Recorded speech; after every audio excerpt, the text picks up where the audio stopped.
And obviously, I've been out of club sports for a while now, so I don't remember it. The last time I played club sports was 15 years ago, 20 years ago now. So like prices have changed. Man, I didn't Inflation, know. all of I that. didn't know you were 20. I thought you were 21 yourself, man. I don't look a day over 21. That's the trick, right? You got to look 10 years younger. You're doing Um, good.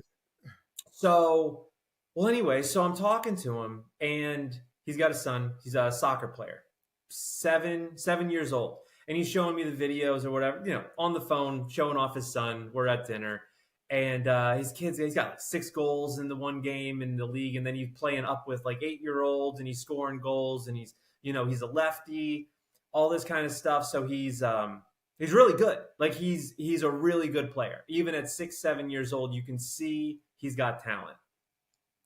And my buddy goes to me. He goes, "Yeah, so I made a little highlight reel of a 6-year-old. It was fun, put it on Facebook for friends and family to see, all that kind of stuff." And somebody reached out to him from one of the local sports clubs, from one of the local soccer clubs, and they wanted to give him a scholarship at 6 years old, 7 years old. And he's telling me, he goes, "It's awesome. I mean, listen, if the kid loves soccer. He wants to do it." He's like, as long as he wants to do it, he's all in. My buddy played basketball in college as well, so he understands all this, and he's on the same page as pretty much exactly what we're saying. And he goes, yeah. So he loves it. So absolutely, like, and he says to the coach that's talking to him, he goes, "So like, what's it going to cost?" Because he knows it's like a premier club and everything. And the guy goes, no cost for you guys, because it's a scholarship and everything. But he's like, it's a $7,000 scholarship, $7,000 Little for league soccer. for 6 years old, for 7 years old.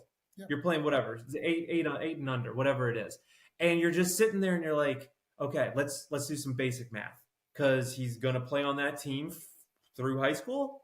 So that's 11 years. 11 years at a minimum cost of $7,000. I'm sure it goes up when you get into high school and everything. So that's $100,000. That is like easiest numbers to say. It's $100,000. So then you say like, okay, I'm going to invest $100,000 into my son playing a sport that he loves. Granted, the kid loves it, so like there's no problem there. But if you're a family who's like, I can afford it, but like I can't afford it. Like that's $7,000 a year. That's a chunk of change. And now that's pressure. It's pressure on the kid. He's not even in high school yet. If he starts to feel anything, if like mom and dad are like fighting or arguing about money, and he like has that realization of like, oh wow, this actually costs a lot of money. Like that's a strain on the family. That's a strain on everything. And then you do all of that, and you can talk to this about your family and your daughters. But if you have 25,000 opportunities that are taken away from you, taken away from kids in our country, and parents that are spending $100,000 over the course of 10 years for sports and for the opportunity to get your kid noticed by these college scouts, that's a lot. That's a lot of effort and a lot of time and a lot of money that's taken away from American families. Andrew, you're right on. But you and your lovely wife haven't been blessed yet with children. As a parent, we want to do everything we can. And knowing you and your wife, you're gonna want to do everything you can for your children. My wife and I, and look at millions and millions of parents in this country. What do we live for? We live for our children, man.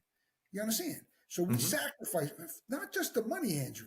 Then you got to drive to practice every day. Oh yeah. You got to travel when they compete from state to state, town to town. Lacrosse, you name the sport. Soccer, hockey, wrestling. Man, the amount of time that I invest, I had the greatest wrestlers in the world training my sons. You understand? I was a heavyweight. My sons weren't heavyweights. They were 190-pounders, 215-pounders. So it's a different type of wrestling. So I had the greatest wrestlers. I mean, Johnny Tringe, man, one of the, two-time, big time, world, big time wrestler, bro.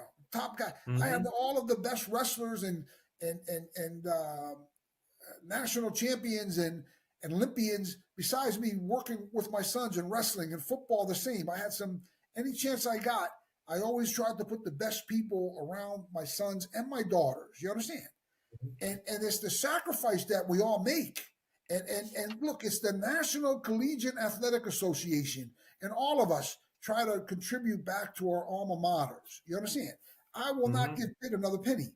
You understand? And I told them last year when they called me, and I've given Pitt some major money on occasion, to honor my former football coach, Joe Moore, to honor Bill Fralick, the legendary Bill Fralick, to do things for some of my teammates. Ironhead, and I helped when Hayward was struggling. I helped them, but that's what we do, because we love we love our those experiences that we got, like you're talking about and I'm talking about. But I'm not doing it anymore. You understand? And for another reason, with the University of Pittsburgh, from a pro-life perspective, which I am, they're using aborted babies for research at the University of Pittsburgh. So I'm not going to give them a penny. But that's what you all need to do. I mean, you can stay out of the pro-life or not pro-life. I'm not sure what you do with the decisions that you make on a day-to-day, but I can't live with that in my particular perspective. And I'm not contributing to the University of Pittsburgh for a lot of reasons, but I do support the Pittsburgh Wrestling Club, getting back to clubs, which helps develop young people in Pittsburgh. They with the Beat the Streets, they bring out inner city kids and they try to teach them how to wrestle. And their upper guys are there at the Pittsburgh Wrestling Club. It's a club. But getting back to the investment that the parents make, in their children's futures, and to think that their alumni, that their universities, them 25,000 scholarships that are being given to foreigners is all. That's why I was trying to tell you guys, in California, okay, up in Maine and Boston, down in Florida and Texas, and all the way up here in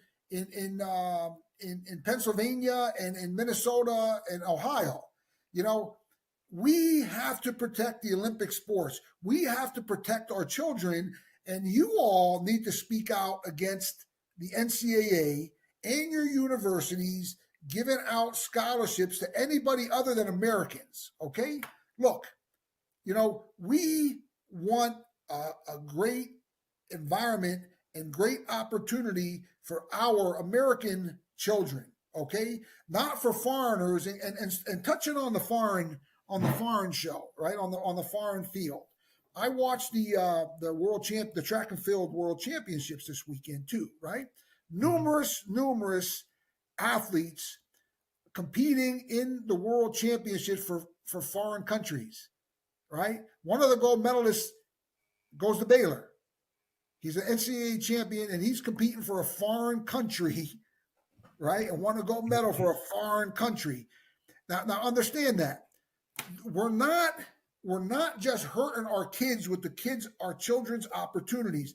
God only knows, if you look at the statistics of kids that compete in athletics and don't compete in athletics, and where they go in life, they two totally different roads. Athletics and arts are awesome for kids. We want all of our children, as many of them as we can, competing in the athletics and competing in the arts.